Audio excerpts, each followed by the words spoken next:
காவல் நிலையத்தின் அந்த பரபரப்பான அறையில் காலமே ஒரு கணம் உறைந்து நின்றது போல இருந்தது. வசந்த் தனது பாக்கெட்டில் இருந்து அந்த அடையாள அட்டையை எடுத்து டிஎஸ்பி மணிகண்டனின் கண்களுக்கு நேராக நீட்டிய அந்த நொடி அங்கிருந்த அத்தனை சத்தங்களும் அடங்கி ஒரு மயான அமைதி நிலவியது. அதுவரை ஒரு சாதாரண இளைஞன் என்று நினைத்து வசந்தை ஏளனமாக பேசி லத்தியால் அடிக்க ஓங்கிய மணிகண்டன் அந்த காடில் இருந்த இந்திய அரசின் இலக்கினையும் தேசிய புலனாய்வு முகமை என்ற அந்த அதிகாரபூர்வமான எழுத்துக்களையும் பார்த்த மாத்திரத்தில் நிலைகுலைந்து போனார். அவரது உடம்பில் ஒருவித நடுக்கம் பரவியது. ஒரு இரும்பு மனிதனைப் போல தன்னை நிலைநிறுத்தி கொண்டிருந்த அதிகாரிக்கு இப்போது தன்னை விட ஒரு மேல் அதிகாரி தன் முன்னால் நிற்கிறார் என்பதை நம்பவே முடியவில்லை. வசந்தின் முகத்தில் தெரிந்த அந்த தீர்க்கமான பார்வையும் அந்த அடையாள அட்டை சுமந்து நின்ற அதிகாரமும் மணிகண்டனின் திமிரான குரலை ஒரு நொடியில் சுக்குநூறு ஆக்கியது. அவர் கைகள் நடுங்கத் தொடங்கின. அவர் தனது லத்தியை பிடித்திருந்த பிடி தளர்ந்தது. சார் என்று அவர் வாய் குளறியது. இவ்வளவு பெரிய அதிகாரியை ஒருமையில் பேசிவிட்டோமே என்ற குற்ற உணர்ச்சி அவரை அலைக்கழித்தது. அதே நேரத்தில் வசந்தை பிடிக்க வேண்டும் என்ற வெறியில் முன்னால் பாய்ந்து வந்த கான்ஸ்டபிள்ஸ்கள் வசந்தின் கைகளை தொட முற்பட்டனர். அந்த வினாடி மணிகண்டனின் கண்கள் பயத்தில் விரிந்தன. நிறுத்துங்க, கையை எடுங்க என்று கூறிவிட்டு தன் கையால் அவர்களை வராமல் இருக்கும்படி சைகை காட்டினார். தன் கீழ் வேலை செய்யும் காவலர்கள் ஒரு NIA அதிகாரியின் மீது கை வைப்பது எவ்வளவு பெரிய விபரீதம் என்பதை அவர் உணர்ந்தார். மின்னல் வேகத்தில் விரைப்பாக நிமிர்ந்து நின்ற மணிகண்டன் தனது வலது கையை உயர்த்தி வசந்திற்கு மிக நேர்த்தியான அதிகாரபூர்வமான ஒரு சல்யூட் அடித்தார். ஒரு கூடுதல் கண்காணிப்பாளர் அந்தஸ்தில் இருக்கும் அதிகாரி ஒரு இளைஞனுக்கு முன்னால் இப்படி மௌனமாக சல்யூட் அடித்து நிற்பதைக் கண்ட வர்ஷினியும் வெற்றியும் அப்படியே ஸ்தம்பித்து நின்றனர். அவர்களுக்கு தங்கள் கண்களையே நம்ப முடியவில்லை. தங்களுக்கு தெரிந்த அமைதியாக சுற்றித் திரிந்த வசந்தா இவன்? இந்த அதிகாரி ஏன் இவனுக்கு இவ்வளவு மரியாதை கொடுக்கிறார் என்ற கேள்விகள் அவர்கள் மனதை இன்னும் ரணமாக்கியது. வர்ஷினி மெல்ல வசந்தின் அருகே வந்து நின்றபடி கேட்டாள், வசந்த், என்ன நடக்குது இங்க? அந்த அதிகாரி எதுக்கு உனக்கு சல்யூட் வைக்கிறாரு? எங்களுக்கு தெரியாம என்ன நடக்குது வசந்த், உண்மையை சொல்லு என்று கேட்டாள். அவளது குரலில் இருந்த குழப்பமும் ஆச்சரியமும் அங்கிருந்த சூழலை இன்னும் பாரமாக்கியது. வெற்றிக்கும் அதே திகைப்புதான். வசந்தின் இந்த விஸ்வரூபத்தை அவனால் கற்பனை கூட செய்ய முடியவில்லை.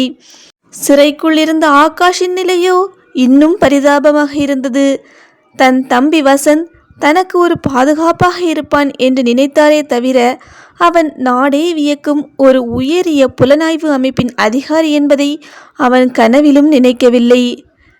டே வசந்த், என்னடா நடக்குது? இவர் எதுக்கு உனக்கு சல்யூட் அடிக்கிறாரு? உண்மையாவே நீ யாருடா என்று ஆகாஷ் ஆவேசமாகவும் அதிர்ச்சியாகவும் கேட்டான். ஆனால் வசந்தோ யாரிடமும் ஒரு வார்த்தை கூட பேசவில்லை. அவனது மௌனம் அந்த இடத்தின் கனத்தை இன்னும் அதிகமாக்கியது. அவனது முகம் ஒரு பாறையைப் போல உறுதியாக இருந்தது. எத்தனையோ சதி வேலைகளை அறுத்தெறிந்த ஒரு அதிகாரியின் கம்பீரம் அவனது ஒவ்வொரு அசைவிலும் தெரிந்தது. மணிகண்டன் மெல்ல ஆகாஷை திரும்பி பார்த்தார். அவரது முகத்தில் இப்போது ஒரு விதமான வியப்பும் பெருமிதமும் கலந்திருந்தது. ஆகாஷ், உங்க தம்பி ஒரு NIA அதிகாரி. இவர் இவ்வளவு பெரிய பதவியில் இருக்கிறது உங்களுக்கே தெரியாதா? உங்க தம்பியை பற்றி உங்களுக்கு கூடவா தெரியாது என்று மணிகண்டன் ஆச்சரியத்துடன் கேட்டார். மணிகண்டன் சொன்ன அந்த வார்த்தைகள் காவல் நிலையத்தில் இருந்த ஒவ்வொருவரின் காதுகளிலும் பேரிடியைப் போல விழுந்தன. வர்ஷினி, வெற்றி, ஆகாஷ் மற்றும் அங்கிருந்த காவலர்கள் என அனைவரும் சிலையாக உறைந்து போய் நின்றனர். வசந்தின் உண்மையான அடையாளம் வெளிப்பட்ட அந்த நொடி அஸ்வினின் சதி வேலைகள் அறுபடத் தொடங்குவதற்கான முதல் அறிகுறியாக தெரிந்தது. அந்த அறையில் இருந்த அனைவரும் வசந்தை ஒரு புதிய மனிதனாக, ஒரு அதிகாரியின் உருவமாக பார்த்து கொண்டிருந்தனர். காவல் நிலையமே அந்த ஒரு சல்யூட்டில் உறைந்து போயிருக்க வசந்த் தனது கம்பீரமான பார்வையை மெதுவாக அங்கிருந்தவர்கள் மீது படரவிட்டான்.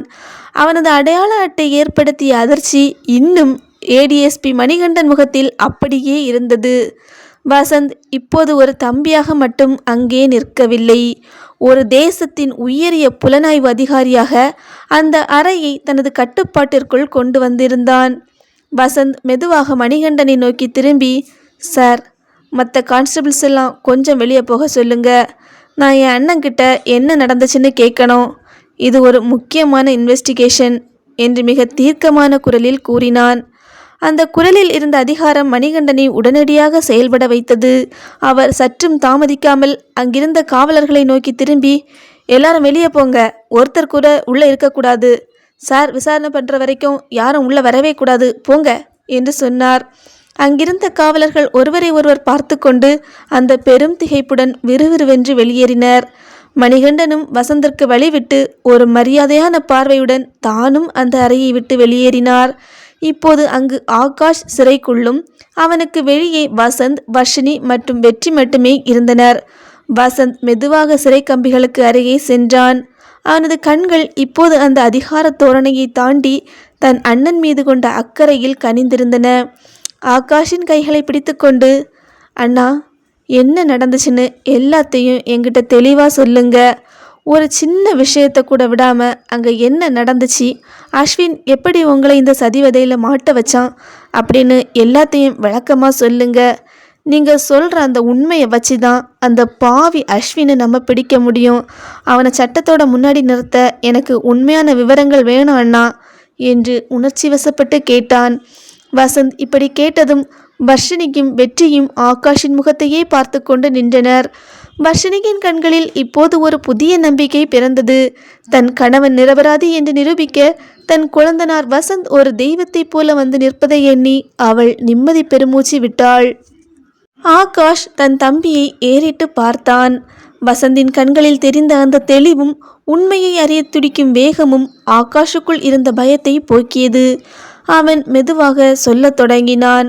சிறை அறையின் தனிமையில் வசந்தின் உறுதியான வார்த்தைகள் ஆகாஷுக்குள் இருந்த தயக்கத்தை உடைத்தன. வர்ஷினிக்கும் வெற்றியும் மூச்சடக்கி பார்த்து கொண்டிருக்க ஆகாஷ் தான் சுமந்து கொண்டிருந்த அந்த இரகசிய பாரத்தை மெல்ல இறக்கி வைக்க தொடங்கினான். வசந்த், நான் சொல்ல போகிறது வெறும் சதி இல்லை, இது பல உயிர்களை பலி வாங்கின ஒரு பெரிய நெட்வொர்க் என்று ஆகாஷ் தன் பேச்சை தொடங்கினான். டாக்டர் ராஜேந்திரன் தான் அகிலாவின் உண்மையான அப்பா என்பது முதல் தொடங்கி இப்போது தான் சிறை கம்பியில் இருக்க காரணமான சரவணன் கொலை வரை நடந்த அனைத்தையும் ஒன்று விடாமல் வசந்திடம் சொல்லி முடித்தார். அகிலா அஸ்வினின் உடன் பிறந்த தங்கையல்ல என்ற விஷயம் வசந்தையே ஒரு நிமிடம் நிலைகுலைய வைத்தது. அகிலா அஸ்வின் மேல் உயிரையே வைத்துள்ளாள். ஆனால் அஸ்வின் அவளுக்கே இப்படி ஒரு பெரிய துரோகத்தை பண்ணிவிட்டான் என்பதை வசந்தால் ஏற்றுக்கொள்ளவே முடியவில்லை. இந்த உண்மையை விட இதை அகிலா எப்படி ஏற்றுக்கொள்ளப் போகிறாள் என்கிற பயம் ஒரு நிமிடம் வசந்தை ஆட்டி படைத்தது. அனைத்தையும் கேட்டு முடித்ததும் வர்ஷினியின் கண்கள் கலங்கியது. என்ன, சுமதி உயிரோடு இருக்காளா? வாய்ப்பே இல்லை, நிச்சயமா அதுக்கு வாய்ப்பில்லை. இந்த உலகத்தோட எந்த மூலையில் அவள் உயிரோடு இருந்தாலும் நிச்சயமாக என்னை தேடி வந்திருப்பா, எனக்கு தகவல் சொல்லியிருப்பா.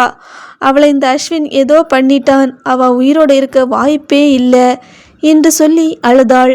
வசந்த் வர்ஷினியை பார்த்து, அண்ணி, அந்த சுமதி ஃபோட்டோ ஏதாவது உங்ககிட்ட இருக்கா அப்படின்னு கேட்டான். வர்ஷினி உடனே, ஆமாம் வசந்த், என்னோட காலேஜ் டைமில் உள்ள ஒரு டைரியில் அவளோட ஃபோட்டோ இருந்து, ஆனால் அதில் அவளோட முகம் அவ்வளவு தெளிவாக இருக்காது, அது என்னோட வீட்டில் தான் இருக்குது அப்படின்னு சொன்னா. சரி அண்ணி, நீங்கள் வீட்டுக்கு போய் அந்த ஃபோட்டோவை எனக்கு எடுத்து தாங்க அப்படின்னு வசந்த் கேட்டான். அந்த நேரத்தில் ஆகாஷ் வசந்திடம், டே வசந்த், என்னடா இதெல்லாம்? நீ எவ்வளோ பெரிய அதிகாரின்னு ஒரு வார்த்தை கூட என்கிட்ட சொல்லவே இல்லை. அம்மாவும் அப்பாவும் உன்னை எத்தனை நாள் தண்ட சோறுன்னு திட்டி இருக்காங்க. அப்பா கூட நீ வேலைக்கு போகிற விஷயம் எங்களுக்கு தெரியவே செய்யாதே. அப்படின்னா இவ்வளோ நாள் சம்பாதிச்சதெல்லாம் என்னடா பண்ணுன? எதுக்காக சாப்பாட்டுக்கு கூட என்கிட்டையும் அம்மா அப்பாக்கிட்டையும் கையேந்திட்டு நின்ன? எப்படிடா இவ்வளோ பெரிய ஆஃபீஸராக இருந்துட்டு வேலை வெட்டி இல்லாதவன்னு சொன்ன உன்னால் தாங்க முடிஞ்சது? டே வசந்த், என்னை பாருடா, நான் உன்கிட்ட எந்த விஷயத்தையாவது மறைச்சிருக்கேனாடா? ஆனால் நீ எவ்வளோ பெரிய விஷயத்தை என்கிட்ட மறைச்சிட்ட. ஏண்டா, ஏன் இப்படி பண்ணின? வசந்த் ஆகாஷை பார்த்து பேசத் தொடங்கினான். வசந்தின் கடந்த காலத்தின் உண்மை முடிச்சுகள் அந்த இடத்தில் அவிழத் தொடங்கின. அவன் சொன்ன உண்மைகள் ஆகாஷின் காதுகளில் பேரிடியாக இறங்கத் தொடங்கியது. ஹாய் ஃப்ரெண்ட்ஸ், இது வரைக்கும் நீங்கள் நம்ம சேனலை சப்ஸ்கிரைப் பண்ணாமல் ஸ்டோரி கேட்குறீங்கன்னா மறக்காமல் சப்ஸ்கிரைப் பண்ணி சப்போர்ட் பண்ணுங்கள். ஸ்டோரி பிடிச்சிருந்தா லைக் பண்ணுங்கள், ஸ்டோரியை பற்றி கமெண்ட் பண்ணுங்கள். ஆகாஷ் ஆச்சரியத்துடன் தன் தம்பியை பார்த்தார். வசந்த், உண்மையிலேயே நீ NIA ஆஃபீஸரா? வசந்த், இவ்வளோ பெரிய பதவிக்கு நீ எப்படி போன? நம்ம குடும்பத்தில் யாருக்குமே தெரியாமல் ஒரு சாதாரண பையனாக சுற்றிட்டு இருந்த நீ எப்படி இந்தியாவோட மிக உயரிய புலனாய்வு அமைப்பில் சேர்ந்த என்று கேட்டார். வசந்த் ஒரு நீண்ட பெருமூச்சை விட்டுவிட்டு சிறை கம்பிகளுக்கு பின்னால் இருந்த தன் அண்ணனின் கைகளை பற்றி கொண்டான். அண்ணா, நான் டிகிரி முடித்து கம்ப்யூட்டர் கோர்ஸில் போனப்ப அங்கே மதின்னு ஒரு பொண்ணை சின்சியராக லவ் பண்ணேன். ஆனால் என்னோட காதலியை அந்த அஸ்வின் சிதைச்சிட்டான். அவனால் அவள் இப்போ இந்த உலகத்திலேயே இல்லை. நம்ம வீட்டில் இருக்கிறாளே பொம்மி, அந்த குழந்த அவளுக்கும் அந்த அஸ்வினுக்கும் பிறந்த குழந்த தான். அவளோட வாழ்க்கையை அழைச்சது அந்த அஸ்வின் தான் தெரிஞ்சு அவனை தேடி போனப்போ தான் எனக்கு நிறைய உண்மைகள் தெரிய வந்துச்சு. அவன் நிறைய பொண்ணுங்க வாழ்க்கையில் விளையாடி இருக்கான். அதுவும் இல்லாமல் அவனுக்கு பின்னாடி ஒரு பெரிய நெட்வொர்க்கே இருக்குன்னு தெரிஞ்சுக்கிட்டேன். அவனோட செல்வாக்குக்கு முன்னாடி சாதாரண போலீஸால் ஒன்றுமே பண்ண முடியாது. அப்போ தான் நான் முடிவு பண்ணினேன், நம்ம நாட்டை அரிக்கிற இந்த மாதிரி சமூக விரோதிகளையும் அஸ்வின் போலப்பட்ட கிரிமினல்களையும் ஒழிக்கணும்னா சாதாரண போலீஸ் அதிகாரம் மட்டும் போதாதுன்னு எனக்கு தோணுச்சு. வீட்டில் யாருக்குமே தெரியாமல் நான் சிவில் சர்வீஸ் எக்ஸாம்ஸ் எழுதினேன். டெல்லியில் இருக்கிற என்னோட நண்பர்கள் மூலமாக எனக்கு வாய்ப்பு கிடைச்சிது. NIAவோட சிறப்பு பிரிவுக்கு ஆட்கள் தேவைப்பட்டாங்க. அது சாதாரண வேலை இல்லை அண்ணா, அது ஒரு அண்டர் கவர் ஆப்ரேஷன். அதனால தான் வீட்டில் வேலை தேடி சென்னைக்கு போகிறேன்னு பொய் சொல்லிக்கிட்டு என்னோடய ஃப்ரெண்ட்ஸ் ஹெல்ப் மூலமாக டெல்லிக்கு போனேன். முழு நேர உழைப்பு, கடுமையான பயிற்சிகள், உயிருக்கே ஆபத்தான பல ரகசிய தேடல்னு என்னோட உலகம் அங்கே வேற மாதிரி இருந்துச்சு. வசந்த் தொடர்ந்தான். நான் ஒரு NIA அதிகாரியாக பொறுப்பேற்றுக்கிட்ட அன்னைக்கு எனக்கு கொடுக்கப்பட்ட முதல் உத்தரவு தமிழ்நாட்டில் இருக்கிற மனித கடத்தல் மற்றும் போதைப்பொருள் கும்பலை ரகசியமாக கண்காணிக்கிறது தான். அஸ்வினை பிடிக்கவும் அவன் பண்ணின தப்புக்கு தண்டனை வாங்கி கொடுக்கவும் இதுதான் சரியான சந்தர்ப்பம்னு எனக்கு தோணுச்சு. ஆனால் நான் ஒரு ஆஃபீஸராக வெளியே வந்தால் அஸ்வின் உஷாராகிடுவான்னு தான் நம்ம குடும்பத்தில் யார்கிட்டையும் சொல்லாமல் ஒரு சாதாரண வேலை இல்லாத வசந்தா நான் வந்து நடித்தேன். என்னோட சம்பாத்தியத்தில் ஒரு மறுவாழ்வு மையம் தொடங்கினேன். கைவிடப்பட்ட குழந்தைங்க, முதியவங்க இப்படின்னு பலரையும் பாதுகாத்துட்டு இருக்கேன். எனக்கு ரொம்ப நெருக்கமான நம்பிக்கையான நண்பர்கள் அங்கே வேலை செய்கிறாங்க அண்ணா. நான் அஸ்வினை பிடிக்க நிறைய திட்டம் போட்டேன். ஆனால் அவன் ஒரு நிலையான இடத்துலையே இருக்கல. அதனால் என்னால் எந்த ஸ்டெப்ஸும் எடுக்க முடியல. அவனை இங்கே வர வைக்க ஒரே வழி அகிலாவோட கல்யாணம். ஆனால் கல்யாணம் முடிஞ்சால் அவன் மறுபடியும் வெளியே போயிடுவான். ஆனால் அவன் கூட தொடர்பிலே இருக்கணும்னா நான் அந்த வீட்டுக்குள்ளே போகணும். அதனால தான் அகிலாவை கல்யாணம் பண்ணிக்க திட்டம் போட்டேன். அவ்வளவு சுலபமாக அவங்க வீட்டுக்குள்ளே யாரும் நுழைய முடியாது. அவங்க கூட காண்டாக்ட் பண்ணி பேசவும் முடியாது. அதனால தான் என்னோட திட்டப்படி எல்லாமே கரெக்டாக நடந்துட்டு இருந்துச்சு. ஆனால் நான் எதிர்பார்க்காத விஷயம், வர்ஷினி அண்ணியும் அந்த அஸ்வினால் பாதிக்கப்பட்டு இருந்தது தான். அதனால தான் வர்ஷினி அண்ணி மூலமாகவே அஸ்வினை பிடிக்க திட்டம் போட்டேன். அதுக்காகத்தான் அண்ணியை சந்தேகப்படுற மாதிரி உங்ககிட்ட நடிக்க சொன்னேன். இன்னொரு முக்கியமான விஷயம், உன்னோட எதிரி விக்கி, அவன் கூட அந்த அஸ்வினோட ஆளு தான். விக்கியோட தம்பி அந்த அஸ்வினுக்கு கீழே தான் தொழில் பண்ணிட்டு இருந்தான். அஸ்வினை தொடர்ந்து கண்காணிச்சிட்டே இருந்ததால தான் விக்கி உன்னை அட்டாக் பண்ண வர விஷயம் எனக்கு முன்னாடியே தெரிஞ்சுது. உன்னை காப்பாற்றவும் முடிஞ்சுது. கல்யாண மண்டபத்தில் விக்கியை வச்சு பிரச்சனை பண்ணினதே அந்த அஸ்வினோட ஏற்பாடு தான். எல்லாமே எனக்கு தெரியும். ஆனாலும் ஆதாரத்தோடு பிடிக்கத்தான் நான் கொஞ்சம் பொறுமையாக இருந்தேன். ஆனால் அவன் ஒன்றையே இந்த மாதிரி கொலைப்பழியில் மாட்டி விடுவான்னு மட்டும் நான் எதிர்பார்க்கல அண்ணா. இதுக்கு மேலே என்னோட அடையாளத்தை மறைச்சா இன்னும் விபரீதம் ஆகிடும். அதனால தான் வெளிப்படுத்த வேண்டியதாயிடுச்சு. இதுக்கு மேலே நான் அடையாளத்தை மறைச்சி வச்சு என்ன பிரயோஜனம்? நீங்கள் எதுக்கும் கவலைப்படாதுங்க, நான் எல்லா பிரச்சனையும் தீர்த்து வைக்கிறேன். காவல் நிலையத்தின் உள்ளே வசந்த் தன் அண்ணன் ஆகாஷிடம் ரகசியங்களை விவரித்து கொண்டிருந்த அதே வேளையில் வெளியே ஒரு கார் வந்து நின்றது. அதிலிருந்து ஆகாஷின் அப்பா மற்றும் ஒரு மூத்த வழக்கறிஞர் இருவரும் அவசரமாக இறங்கினார்கள். ஆகாஷ் கைது செய்யப்பட்ட செய்தி கேட்டு துடித்து போன தந்தை எப்படியாவது தன் மகனை ஜாமீனில் எடுக்க வேண்டும் என்ற நோக்கத்தில் அந்த புகழ்பெற்ற வக்கீலை அழைத்து வந்திருந்தார். காவல் நிலையத்தின் வாசலில் மணிகண்டன் மற்றும் இதர காவலர்கள் அனைவரும் வரிசையாக நின்று கொண்டிருப்பதை பார்த்து அவர்கள் ஆச்சரியமடைந்தனர். ஒரு ஏடிஎஸ்பி ஏன் நிலையத்திற்கு வெளியே காத்து கொண்டிருக்கிறார் என்பது அவர்களுக்கு புரியவில்லை. வழக்கறிஞர் மணிகண்டனை நெருங்கி, சார், நான் அட்வொகேட் தினகர். ஆகாஷ் கேஸ் விஷயமா அவங்க கிட்ட பேசி கையெழுத்துக்கள் வாங்கணும், என்ன உள்ள விடுங்க என்று அதிகாரமாக கேட்டார். அப்பா பதற்றத்துடன், சார், என் பையன் ஆகாஷ் எந்த தப்பும் செய்யல, அவனை வேணும்னே மாட்டி விட்டுருக்காங்க, நான் இப்போ அவனை பார்க்கணும் என்று மணிகண்டனிடம் கெஞ்சினார். ஆனால் மணிகண்டன் அவர்களை தடுத்து நிறுத்தி, மன்னிக்கணும் சார், இப்போதைக்கு நீங்கள் யாரும் உள்ளே போக முடியாது, யாரையும் அனுமதிக்கக்கூடாதுன்னு எங்களுக்கு கடுமையான உத்தரவு இருக்குது சார் என்று சொன்னார். வழக்கறிஞர் முகம் சுளித்தார். என்ன சார் சொல்கிறீங்க? நீங்கள் இங்கே வெளியே நிற்கிறீங்க, ஸ்டேஷனுக்குள்ளே அப்படி யார்தான் விசாரணை நடத்திட்டு இருக்கா? ஒரு இன்ஸ்பெக்டரோ இல்லை ஒரு எஸ்பியோ விசாரணை நடத்தினா நீங்கள் ஏன் வெளியே நிற்கணும்? உள்ள என்னதான் நடக்குது என்று கேட்டார்.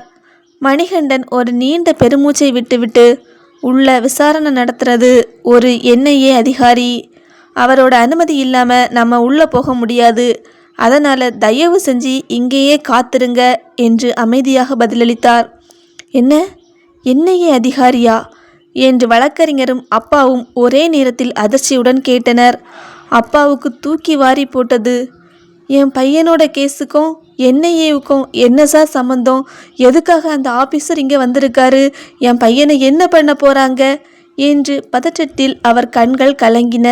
காவல் நிலையத்தினுள்ளே காலமே உறைய வைக்கும் ரகசியங்களை ஆகாஷிடம் பேசி முடித்துவிட்டு வசந்த் கம்பீரமான நடையுடன் வெளியே வந்தான். அவன் முகத்தில் ஒரு விதமான லட்சிய உறுதி தெரிந்தது. அவன் வெளியே வந்த அந்த நொடி வாசலில் காத்து கொண்டிருந்த மணிகண்டன் ஒரு கணம் கூட தாமதிக்காமல் விரைப்பாக நின்று தனது வலது கையை உயர்த்தி வசந்திற்கு மீண்டும் ஒரு முறை வீரிய மரியாதையுடன் சல்யூட் அடித்தார். அங்கே நின்றிருந்த மற்ற காவலர்களும் மணிகண்டனை தொடர்ந்து வசந்திற்கு மரியாதை செலுத்தினர். இந்த விசித்திரமான காட்சியைக் கண்டு ஆகாஷின் அப்பா அப்படியே உறைந்து போய் நின்றார்.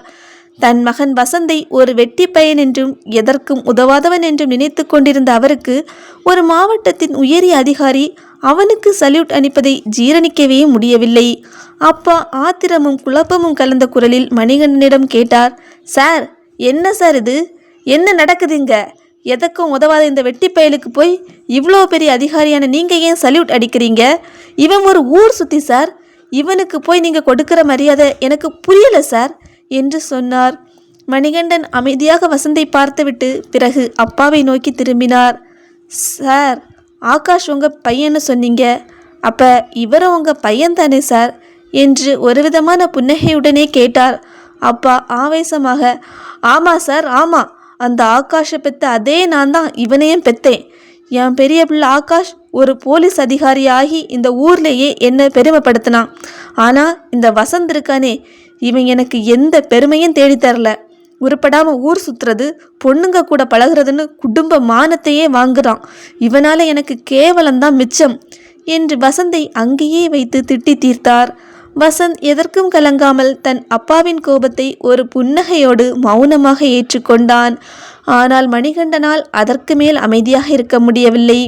மணிகண்டன் ஆகாஷின் அப்பாவின் தோளில் கை வைத்து, சார், கொஞ்சம் அமைதியாக இருங்க, இவ்வளோ நேரமாக ஒரு அதிகாரி உள்ள விசாரணை நடத்திட்டு இருக்காருன்னு சொன்னேன் இல்லையா?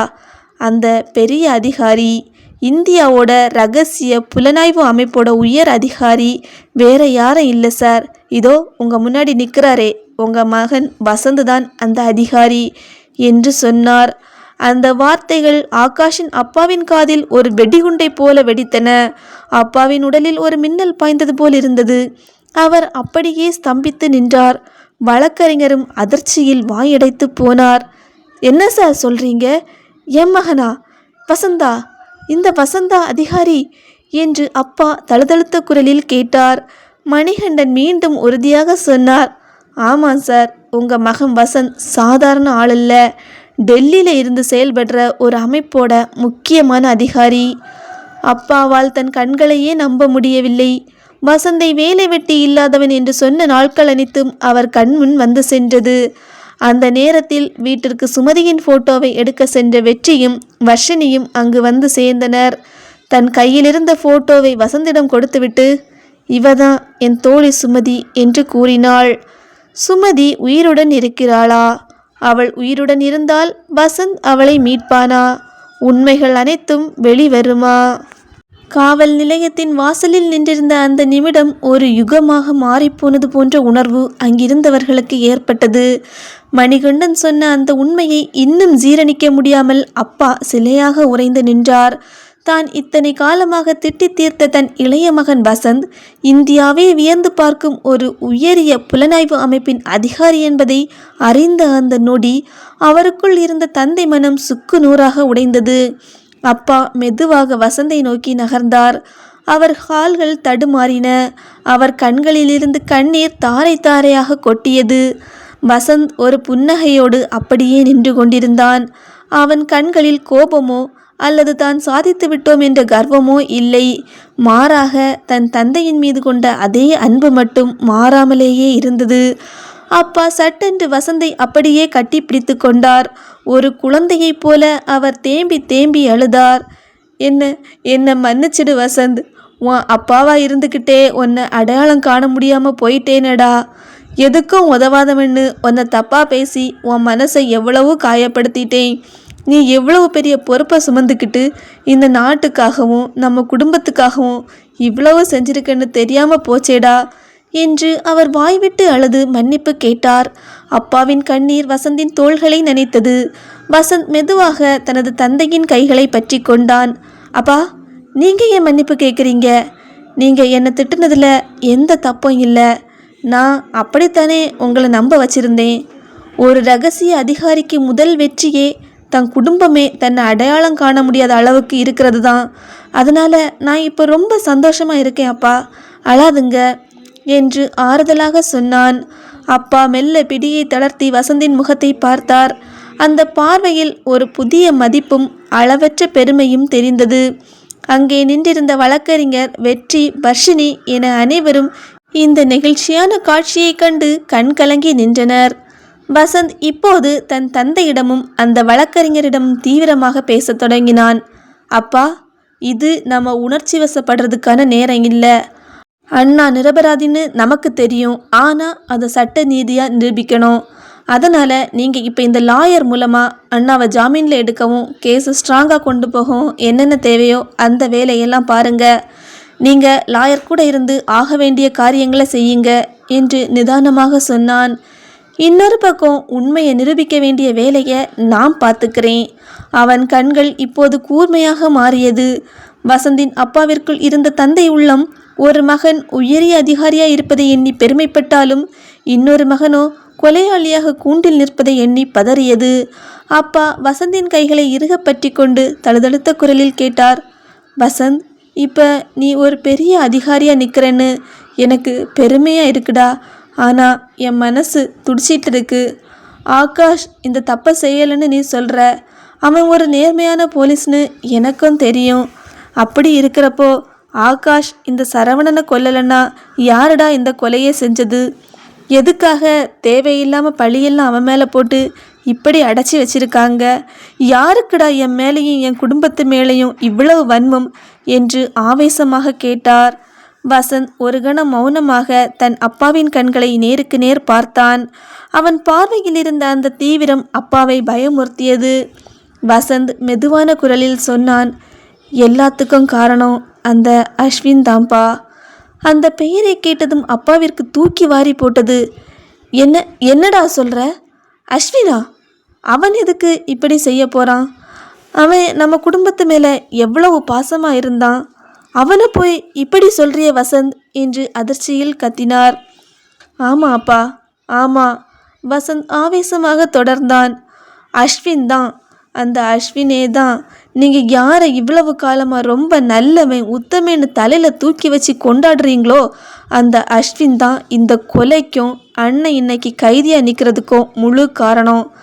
அவன் நீங்கள்லாம் நினைக்கிற மாதிரி சாதாரண ஆள் இல்லைப்பா. அவன் ரொம்ப பெரிய கிரிமினல். மனித கடத்தல் கொலைன்னு அவன் செய்கிற பாவங்களுக்கு அளவே இல்லை. அண்ணன் அவன் செஞ்ச அசிங்கமான உண்மைகளை கண்டுபிடிச்சதால தான் அவனோட வழியில் வரவிடாமல் தடுக்க அஸ்வின் இப்படி திட்டம் போட்டு அண்ணனை மாட்ட வச்சிருக்கான் என்ற உண்மைகளை உடைத்தான். வசந்த் மீண்டும் சொன்னான், இப்போதைக்கு இதை உங்கள் மனசால் ஏற்றுக்க முடியாதுன்னு எனக்கு தெரியும் அப்பா. ஆனால் நான் எல்லாத்தையும் ஆதாரத்தோடு நிரூபிக்கிறேன். உங்கள் கண்ணு முன்னாடியே அந்த அஸ்வினோட முகத்திரையை கிழிச்சு அவனை சட்டத்தோட முன்னாடி நிறுத்துறேன். அப்போ தெரியும் நான் சொல்கிறது எவ்வளவு பெரிய உண்மைன்னு. வசந்தின் இந்த வார்த்தைகளை கேட்ட அப்பாவால் எதையுமே பேச முடியவில்லை. ஒரு பக்கம் தான் இத்தனை காலமாக கண்ணை மூடிக்கொண்டு நம்பிய அஸ்வின் இப்படிப்பட்டவனா என்ற சந்தேகம், இன்னொரு பக்கம் உயரிய அதிகாரியான தன் மகன் பொய் சொல்ல மாட்டான் என்கிற நம்பிக்கை. அப்பாவால் அஸ்வினை குற்றவாளி என்று நம்பவும் முடியவில்லை. அதே சமயம் தன் மகன் வசந்த் சொல்வதை நம்பாமல் இருக்கவும் முடியவில்லை.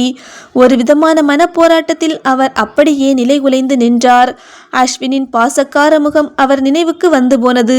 அதே நேரத்தில் வசந்தின் அதிகாரப்பூர்வமான அந்த அடையாள அட்டை அவர் கண்ணெதிரே தெரிந்தது. இரண்டுக்கும் நடுவில் ஒரு தந்தை நிலைகுலைந்து நின்றார். காவல் நிலையத்தின் ஒரு ஓரத்தில் வர்ஷினி தனது சேலை தலைப்பில் முடிந்து வைத்திருந்த ஒரு சிறிய புகைப்படத்தை நடுங்கும் கைகளுடன் வெளியே எடுத்தாள்.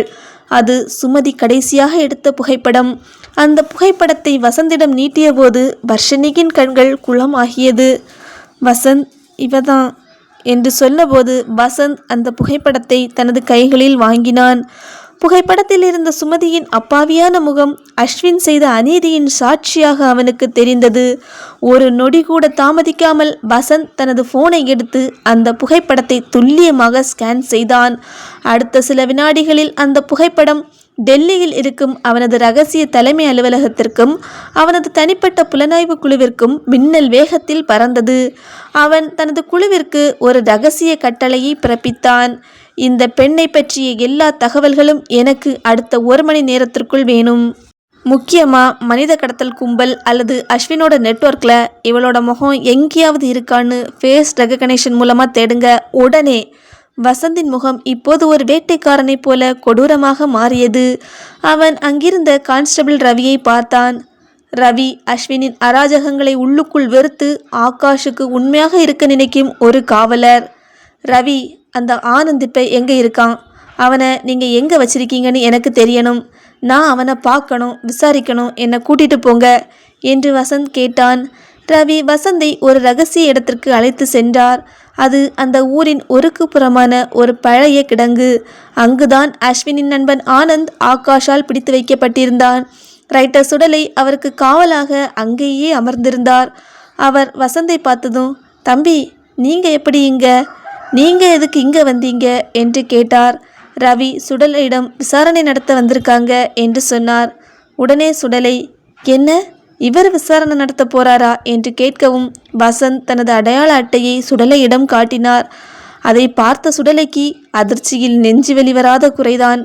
வசந்த் ஆனந்தை நெருங்கி வந்தபோது அங்கே ஒரு நாற்காலியில் கட்டி வைக்கப்பட்டிருந்த ஆனந்த் வசந்தை பார்த்து ஏளனமாக சிரித்தான்.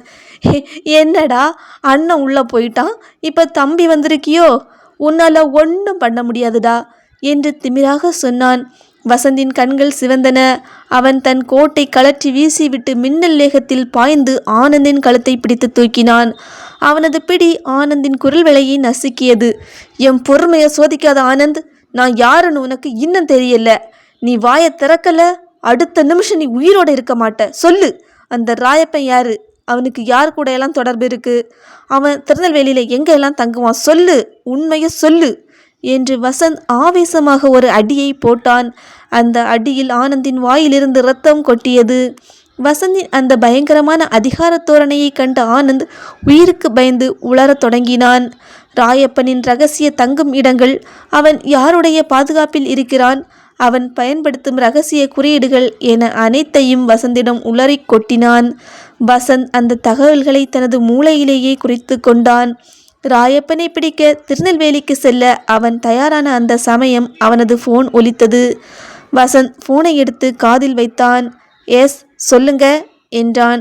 மறுமுனையில் வந்த செய்தியை கேட்ட அடுத்த வினாடி வசந்தின் உடல் ஒரு கணம் சிலிர்த்தது. அவனது கண்கள் அதிர்ச்சியில் விரிந்தன. அவன் முகமோ வெளிரி போனது.